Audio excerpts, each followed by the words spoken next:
Welcome back, Math Grizz. Today, we will be converting percents to decimals. Rule: divide the percent by 100 and place the decimal point. We have 5%. Let's divide the percentage by 100. 5 divided by 100. Let's think, 100 times what is 5? We can't do that. Let's put 0. Now let's add a decimal so we can add a 0 in the tenths place. Let's think, 100 times what is 50? We can't do that. We will put a 0. Now let's put another 0 in the hundredths place. Let's think, 100 times what is 500? We know that's 5. 100 times 5 is 500. Let's subtract. We have a remainder of 0. That means that 5% as a decimal is 0.05. We know the 5 is in the hundredths place. Let's build a model. We have one whole, but we only have 5/100ths of it. That shows 5% of one whole, which is 100. 5% is 0.05 or 5/100ths. Let's try 10%. Let's divide the percent by 100. 10 divided by 100. Let's think, 100 times what is 1? We can't do that.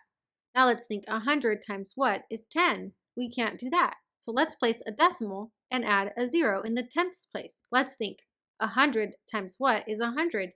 We know that's 1. 100 times 1 is 100. Let's subtract. We have a remainder of 0. So we know that 10% as a decimal is 0.1. The 1 is in the tenths place. Let's make a model. So we have one whole and we have 1/10 of it. That shows 10% of 100. 10 is 10% of 100, or 1/10 of 100.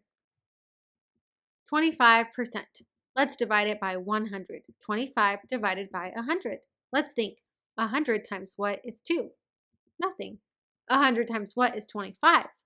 Nothing. Let's add a decimal and place a 0 in the tenths place. Let's think, 100 times what is 250? Well, we can't say 3 because that's 300. Let's try 2. That's 200. Let's subtract. We have a remainder of 50. So let's add another 0 in the hundredths place. Now let's think, 100 times what is 500? We know that's 5. 100 times 5 is 500. Finally, we have a remainder of 0.